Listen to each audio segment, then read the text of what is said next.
যে দর্শকরাই বলছে আপনারা বিয়ে করে ফেলুন, আপনারা বিয়ে করে ফেলুন।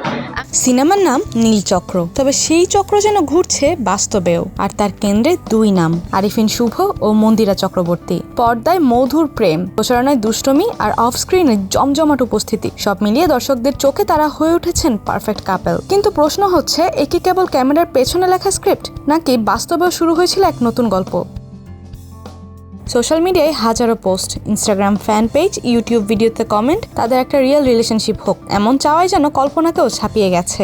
বিশেষ করে শুভর সাম্প্রতিক সিঙ্গেল স্ট্যাটাস যেন গুঞ্জনের আগুনে ঘি ঢেলে দেয়। অবশেষে সেই জল্পনার অবসান ঘটিয়ে নিজেই মুখ খুললেন মন্দিরা চক্রবর্তী। একান্তই এক সাক্ষাৎকারে তিনি একেবারে স্পষ্ট ভাষায় জানিয়ে দেন, দর্শক শুভ আর আমাকে পর্দায় দেখুক, নানা চরিত্রে দেখুক, গল্পে দেখুক, এটাই চাই, বাস্তবে নয়। আমরা এক হব শুধু অভিনয়ের জগতে। এই এক বাক্য যেন কল্পনার প্রাসাদ ভেঙে পড়ল মাটিতে। তবে এখানেই থেমে যাননি মন্দিরা। তিনি বলেন, আমাদের জুটিকে দর্শক যা ভালোবাসা দিয়েছেন তা অবশ্যই মূল্যবান। জুটিটাকে দর্শক পছন্দ করেছে, কিন্তু সেটা বাস্তব নয়, সিনেমার জন্যই। আমি চাই আমাদের নিয়ে আরো ভালো গল্প তৈরি হোক। আমরা দুজনেই পেশাদার শিল্পী, এটুকুই যথেষ্ট।